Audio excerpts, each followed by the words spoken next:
Thanks, Smash team, for joining the Smash stream. We are looking at the sun in colored magnetogram. Sunspot 2744. We're going to give you 1 minute of lead time, and then we're going to be right back to start the report. Tell your friends and foes.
All right, there's a lot of stuff to cover, so let's get into this.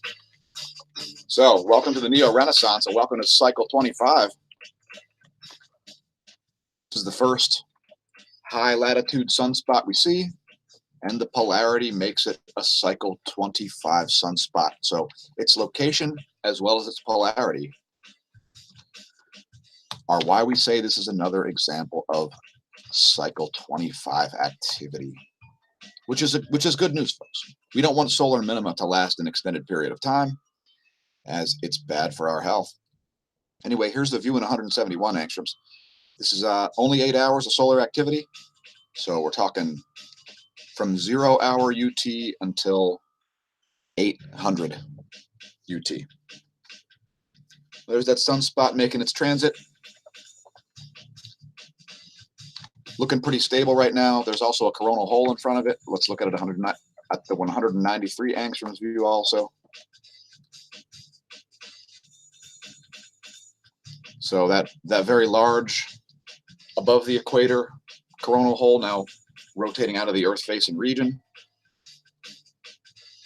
North Pole coronal hole looks huge. South Pole coronal hole looks shrunken. And again, coronal hole right here in front of the sunspot. It's a pretty small one, but it's pretty well defined. So we are expecting a co-rotating region to hit in a minute. I think tomorrow. I'm not exactly sure. It's pretty minor stuff. Let's just look at 304 angstroms here real quick before we move on, as there's a lot of stuff to cover. Some very interesting stuff.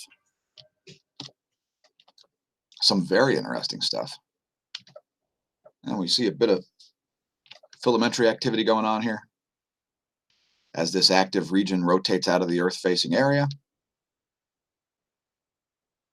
Whole bunch of filaments. And there's actually a giant filament facing the Earth right in this region right now, folks. Believe it or not. We'll show you the coronagraph from Stereo A momentarily.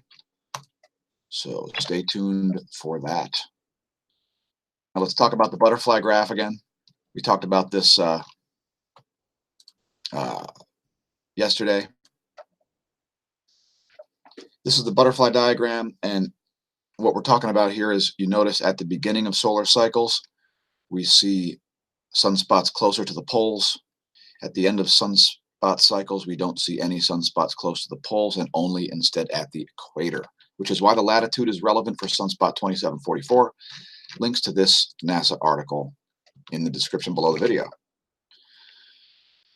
Look at the real-time solar wind, which is very low and weak, and the 10.7 centimeter radial flux still at 67. So solar minimum conditions continue, folks, despite that sunspot. Phi angle practically flatlined around 250 degrees. BZ has just gone into positive territory. That's the red line in the top pane, and the BT is looking pretty stable. Solar wind density very low, 1.68 protons per cubic centimeter, and solar wind speed dropping off a cliff all the way down to 310 kilometers per second. Here's a location of your planets. Tomorrow there's a an opposition with Saturn. And there's where things will be in 1 week. Looks like a full moon. If you're interested in what's going on above your head, check out in-the-sky.org. Build your own sky map. I don't know what the hell just happened there.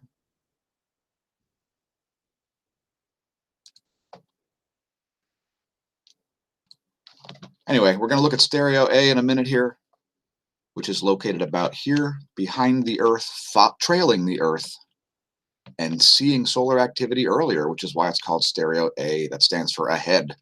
Stereo B behind is over here, which is viewing activity that has already set on the solar disk.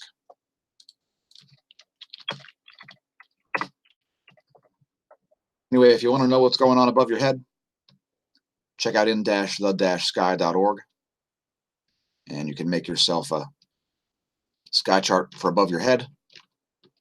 And I don't know, somehow I lost my sky chart. I don't know where it went. I was just trying to move the tab, and the tab seems to have vanished into thin air. So anyway, in-the-sky.org, put in your location. You'll see where things are. Saturn's about to set. Let's go to stereo A coronagraph. We're going to load all the data we can for this as we look at this most days. Because remember, folks, despite there being some X-ray flares, you don't need X-ray flares for coronal mass ejections. And there's the most recent data from stereo A's coronagraph. Again, there is a giant plasma plume that's kind of facing the Earth right now and being held in place by that highly active sunspot region. Next, we'll look at magnetosphere movies here to show you the effects of the very weak solar wind as predicted by the University of Michigan geospace model. Keep in mind, this is a model, folks. It is based on the solar wind data. And if you're interested in that, click the link in the description below the video and head down to the Space Weather Modeling Framework link at the bottom of this page. And you'll be able to read all about how this is derived. Low density noted in white, high density noted in blue.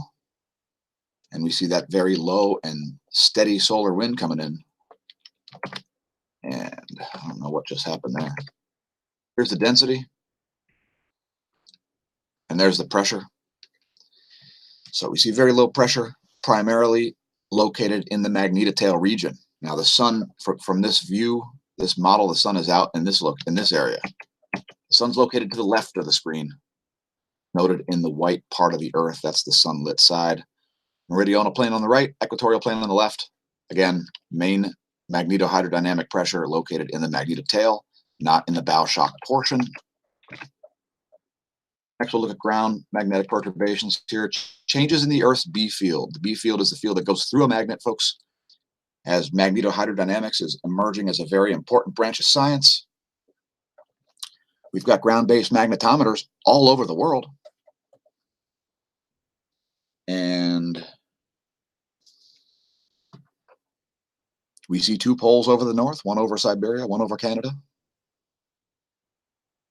And the South Pole creeping toward Western Australia, or perhaps toward India. Please leave a comment if you have a theory about that. Thanks, patrons. And here's a little teaser. Now, the only tier on our Patreon is $1. And there's a reason for that. It's because we're a new channel. And we're growing, despite not getting subscribers on YouTube. Here's a teaser. Open up your moldy wallet and fork out $1 a month. Or you may not see things like this.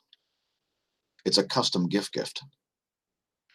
If you want gifts, support us on Patreon.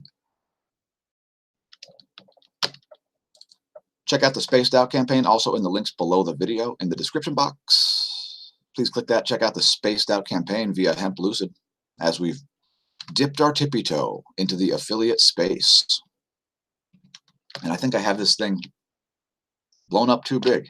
Got sales going on hemp seed oil, suspended whole plant CBD 1,000 milligram, as well as some of the Kalki products. These are THC free certified. And there's some full spectrum stuff. and even CBDs for your pets, as Americans spend about $1 billion a year on our pets, myself included. Also, check out the cycling sponsor, which is kicking ass and taking names, theveloshop.net. And you're gonna be seeing these on a disc wheel soon. That's my design. Anyway, check out theveloshop.net if you're a prepper. I know a lot of preppers watch this channel, as we don't talk any nonsense or BS. If you're a prepper, you need to have a bike in your arsenal, as there will be no gas at the pumps within 24 hours of a major power outage, such as the earthquakes that went on in California, causing entire towns to be abandoned. Anyway, how about a commuter urban? How about a Felt Versa Speed 50? Super versatile bike, super comfortable, upright seating position. Less than $500. This thing will go and go and go with absolutely no work done on it. So anyway, check out theveloshop.net. If you ain't got a bike, get yourself one. Let's stay on cycling for a minute. This article at Cycling Weekly, the UCI is measuring socks.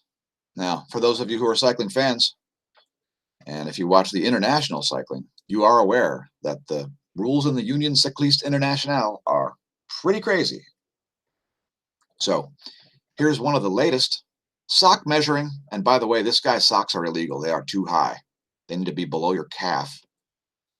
Links to this article also. Here's the wording. Socks and overshoes used in competition may not rise above the height defined by half the distance between the middle of the lateral malleus and the middle of the fibula head. Just in case you're wondering what the hell that means, there you go. So yeah, don't wear too long socks if you're going to compete in international racing. I believe some folks thinks it creates an aerodynamic advantage. Perhaps it does, especially because of texturing on the socks. And if you think that's not crazy enough, check this one out. There are even regulations on clothing surface roughness. In other words, if you have dimples in the surface of your skin suit, that makes you faster due to laminar airflow effects or lack thereof. And those dimples must not exceed 1 millimeter at most and must not contain any self-supporting elements or rigid parts. In other words, you can have changes to the surface of your clothing, but only by assembling the fabric by weaving or threading. Yeah, that's aerospace engineering at work, folks. If you're not familiar with the way aerospace engineering affects cycling, perhaps follow us on Patreon and spend one of your moldy dollars every month to support the channel. Also, thanks for those folks who contribute via PayPal who don't like Patreon. We're going to be hiring an accountant next year as a result of our current endeavors. Check out original music also in the links in the description. 2 different sites there, soundclick.com/goldencapproductions, as well as a SoundCloud page. Again, click the description box, visit the links, support the channel. Let's look at some additional data here, courtesy spaceweathernews.com. So we saw the X-ray flaring get off the deck, producing a few B-class flares around the formation time of Sunspot 2744. Otherwise, very low solar activity.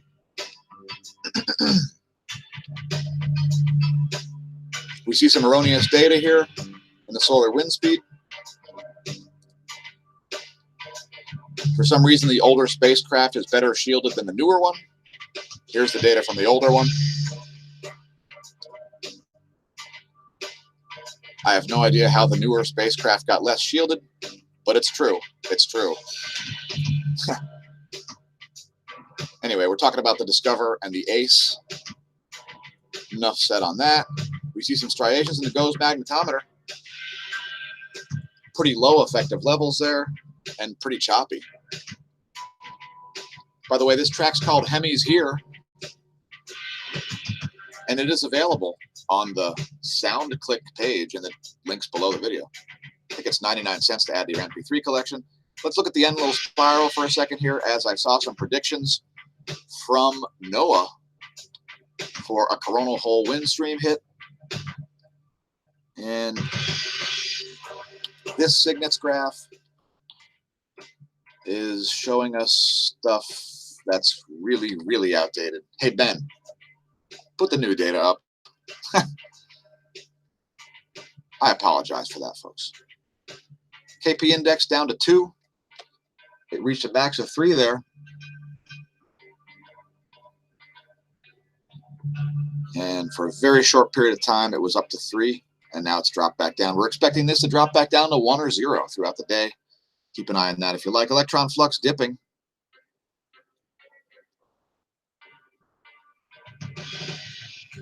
No charging hazards to speak of, and the F2 layer is extremely discharged on both the daytime and nighttime side, which is typical what you see when you have a more charged magnetotail region than you have bow shock region, magnetospherically speaking. Keep in mind the ionosphere takes a few hours to catch up to what's going on with the magnetosphere. And if you want to view this, just head to spaceweathernews.com. And I would note that this ionosphere, this F2 map here, it does update very frequently, courtesy of Australia Bureau of Meteorology. And for that, we thank you. Again, 10.7 centimeter radial flux down to 67, super solar minimum conditions, very low activity. So check out spaceweather.com also for stuff like this, a drone's view of the total solar eclipse. We're going to play it and hopefully not get banned.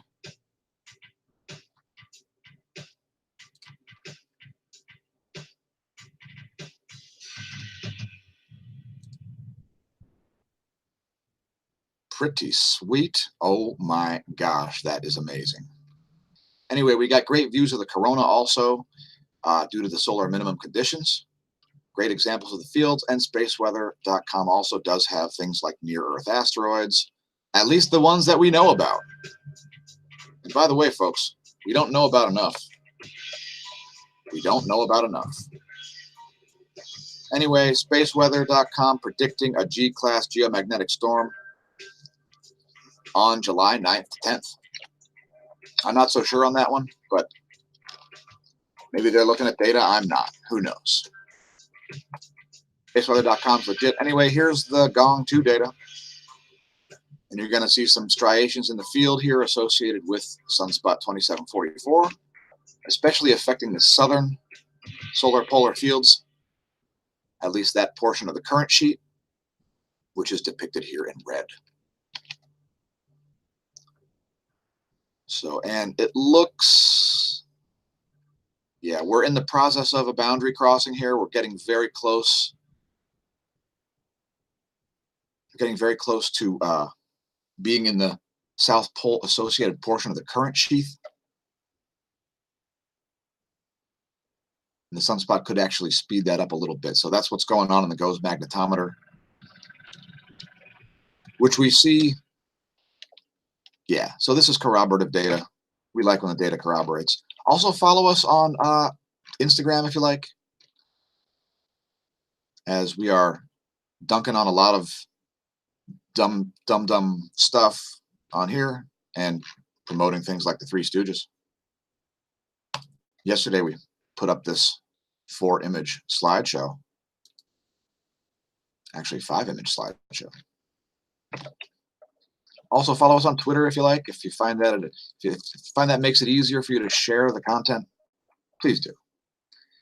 Head to Facebook, the best place to share our content with Russian bots, Hillary Clinton's campaign team, Donald Trump's campaign team, and various other fake accounts.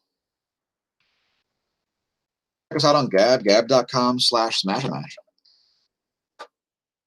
Or perhaps minds.com/smashamash. the fake news lacking site. Actually, it's full of fake news.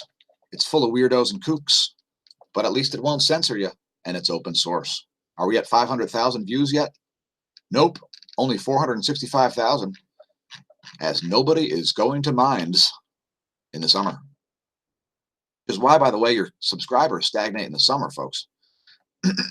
It's not because you're screwing up. So if you've got a channel and you're wondering why you're not gaining any subscribers like we are, that's why. Continue to evolve, as stagnation is death. And please press the like and subscribe buttons and notification bell below this video. Otherwise, you might not see the content. We've got too many earthquakes to cover. So head to earthquakes.usgs.gov/earthquakes/map to view this yourself, as California is hit with thousands and thousands of aftershocks. We don't see any major earthquakes anywhere. Looks like the largest one is right here. And can I click it? I can't. Can I click it? I can't click it.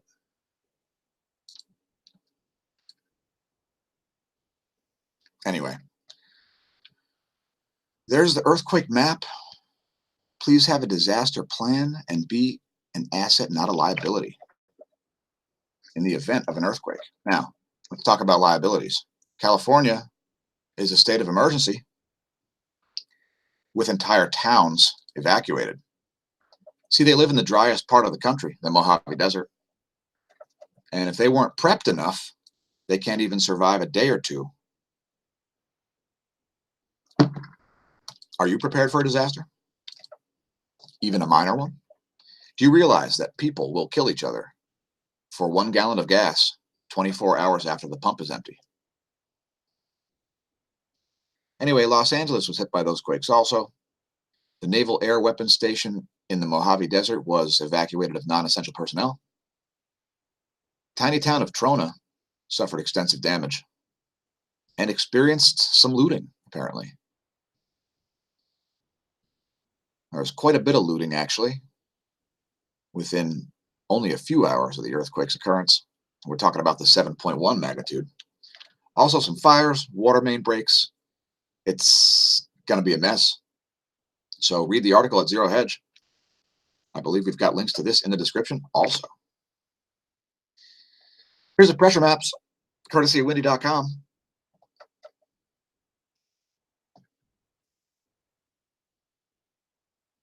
And yeah, I don't know what I'm looking at here. I want to look at the wind. I want to give you a quick view of the jet stream. And I had to scroll. I figured it out, folks. I knew I'd figure it out.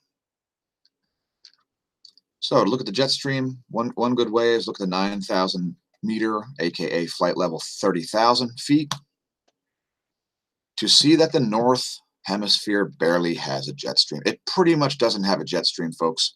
Convective forces are running the show in the north. Welcome to the solar minimum. This is what's causing all your weird weather, not CO2. Just in case you were thinking carbon dioxide is causing this jet stream to act like this. We call this the seasons. 181 knots wind down there. If you're flying between Africa and Antarctica right now, please leave a comment. Although there's practically nobody there ever, so I doubt you are. All right. So anyway, again, note this meridional jet stream flow. I can't even call this meridional jet stream flow. This is just not a jet stream. Again, we're looking at flight level 30,000, courtesy of windy.com, who have a great mobile app. Picture of the day at Volcano Discovery. What are we looking at here? We're looking at real geoengineering.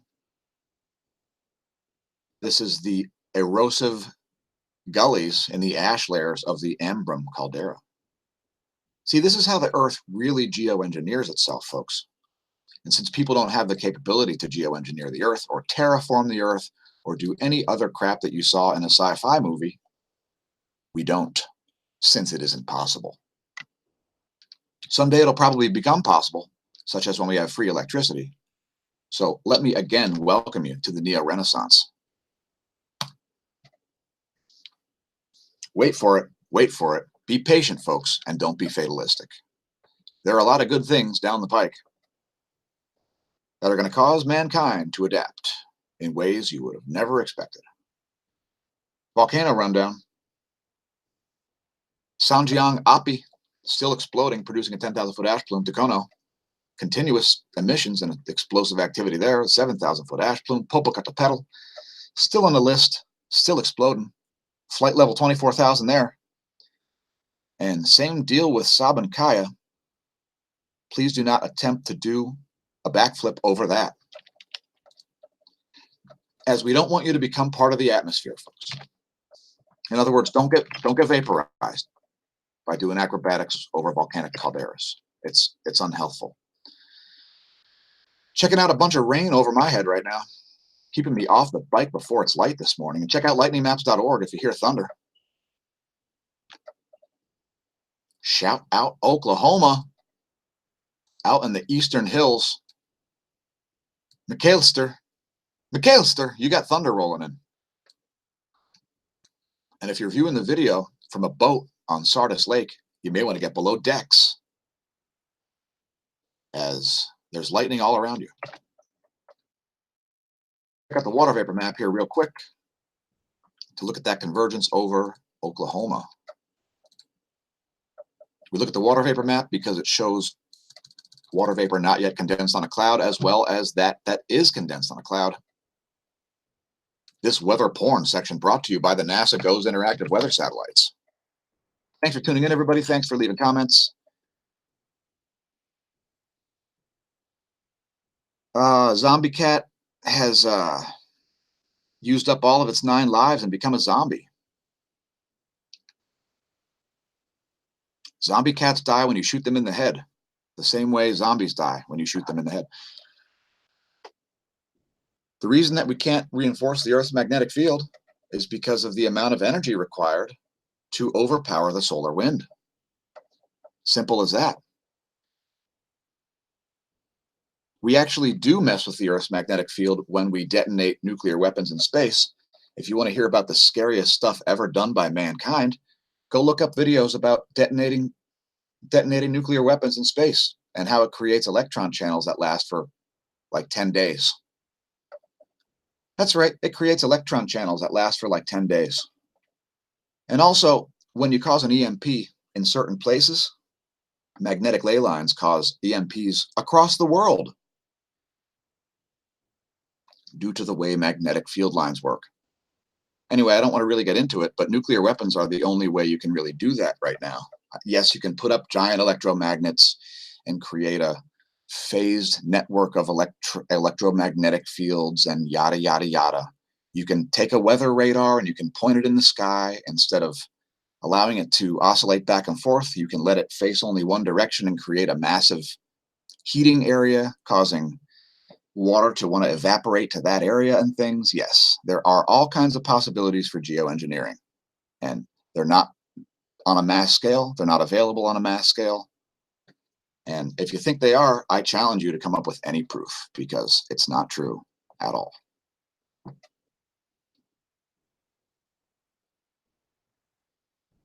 There's no indication that there is metallic iron in the core of the Earth. That's all fiction. That's just made up.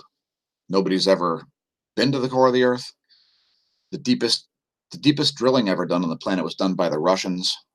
And let's just say when they got to a certain layer, they could not explain why they kept finding every chemical on the periodic table down there. And I'm not going to explain it to you either, except to say that it's because of electron affinity and what massive objects are made out of.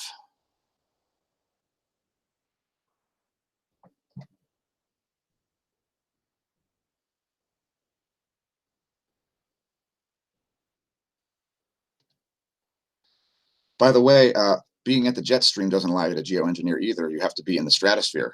And most aircraft is not capable of flying in the stratosphere.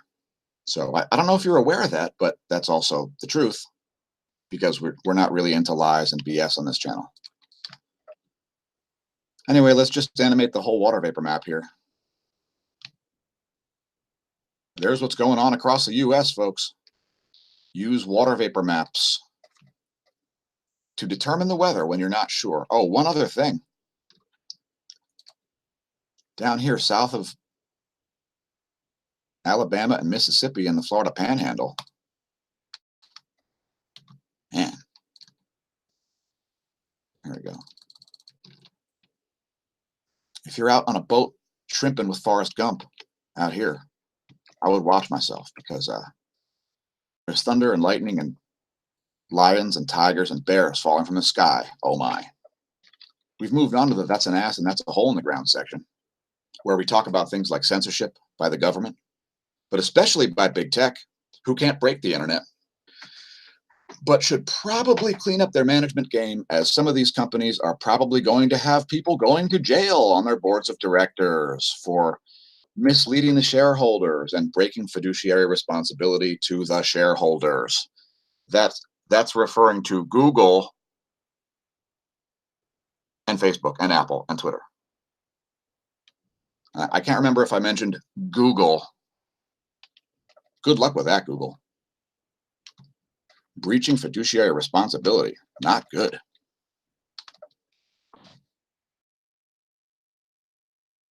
Let's talk about non-science, where people often don't understand atmospheric physics in any way,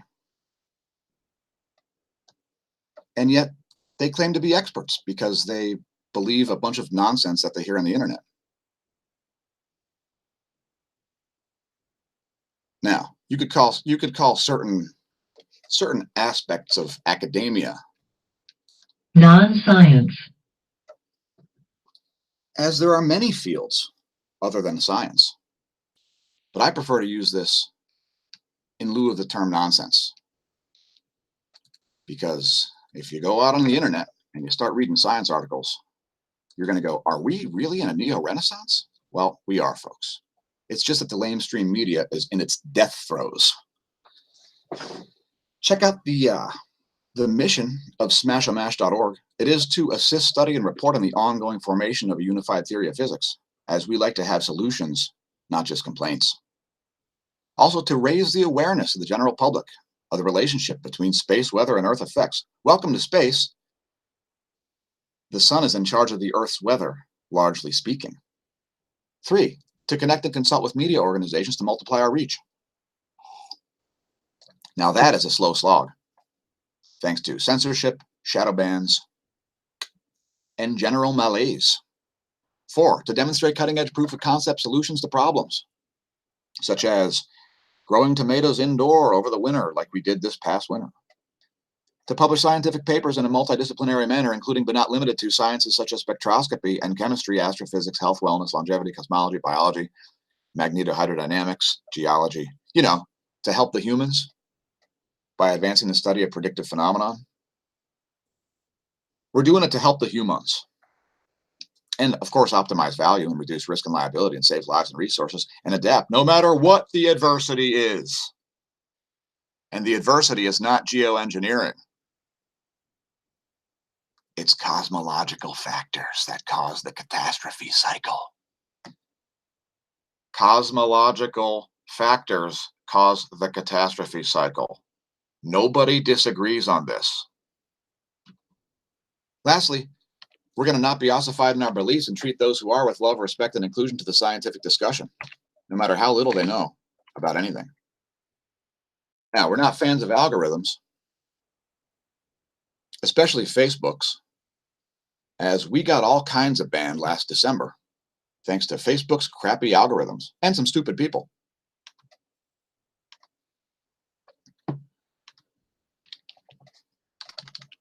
So thanks for that, Mark. Let's talk economics and government interference. See that? That's former Turkish central bank governor Murat Setinkaya, who was fired by their jihad-waging President Erdogan, who was asking for a rate cut. And this guy, who didn't want to see the Turkish lira crash, refused, which got him fired. And he should probably leave the country now, as he is probably in danger for his life. Now, I don't know if you're aware, but I've been a huge critic of various things such as NATO and Turkey. And President Erdogan, not a fan. Anyway, guess what the result was? The Turkish lira crashed, giving up all kinds of gains achieved by having higher interest rates. Now, not a proponent of central banks either, but the government is even worse than bankers. So stay the hell out of economics, government, because you can't even get out of your own way. So if you'd like to see Bernie installed as the Fed chief, please move to Venezuela. Check out the silver chart. There's the 1 year. And there's the 1 year gold chart. Don't go chasing bull markets. Please stick to assets that are reasonably valued. I know you should buy silver or buy nothing at all. Definitely don't buy gold at these levels.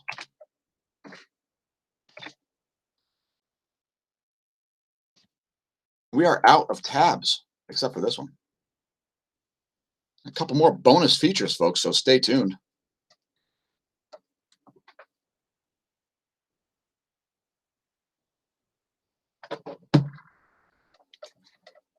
We've discovered a new strangest star in the galaxy.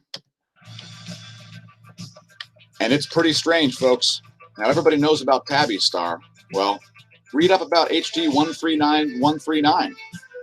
It's way weirder, as it does not exhibit periodicity in its occultations. In other words, when something passes in front of this thing, it doesn't seem to do it in a normal pattern.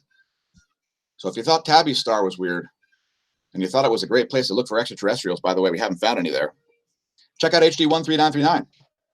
Links in the description of that article, as well as this video. Once again, data from Let's play you a little clip. the now defunct Kepler spacecraft. Let's play you a clip, if I could possibly do so here.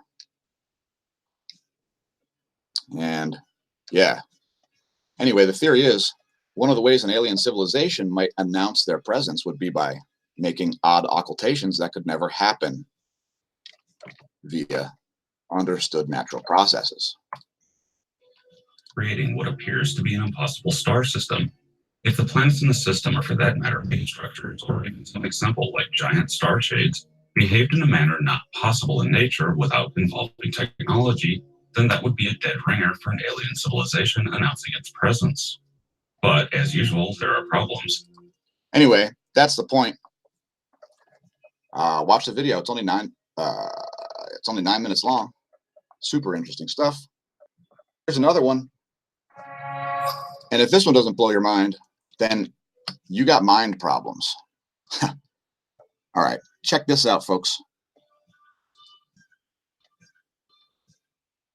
We are viewing light bouncing around between mirrors through a period of 10 picoseconds. Glowing, but now we can see the individual pulse of light bouncing around this thing. Why is that? Weird version of Pong. It's because this image is taken at 500 billion frames per second. 500 billion. Oh, sorry, 100 billion. 100 billion frames per second. Here's a light pulse from a blue laser bouncing in between. You can't even get your head around how a bunch of mirrors. Short amount of time it is. It's amazing. Watch this. If you thought that was crazy, this is the craziest of all. And subscribe to this channel, like about 8 million people who viewed this video have. Actually, the channel's probably got like about 50 million subscribers. The slow-mo guys, shout out slow-mo guys. Some of the most amazing science you're going to see. Check out this clip at 10 trillion frames per second. This is a laser, a tiny laser pulse blasting through 1 millimeter of milk in a vial. Check it out. On the bottle video. That is 10 trillion frames per second. Talk about some physics going on. Anyway, watch this video to gain back lost IQ points from watching so many stupid ones on other YouTube channels. We're going to skip transients and go straight back We're going back to the sun again. But not in a silly manner. Let's look at the Dopplergram, as it should actually show something happening. Sunspot 2744.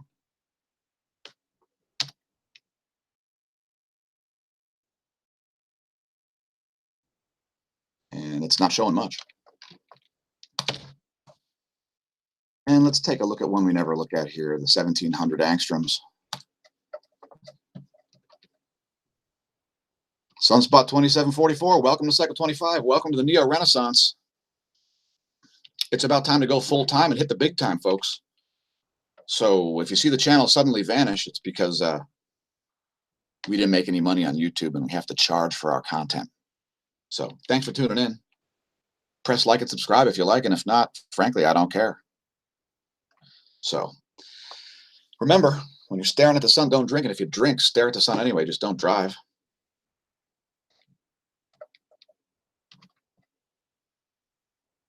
And since it'll never be now again, may the solar wind be at your back and the atherosclerosis absent from your veins.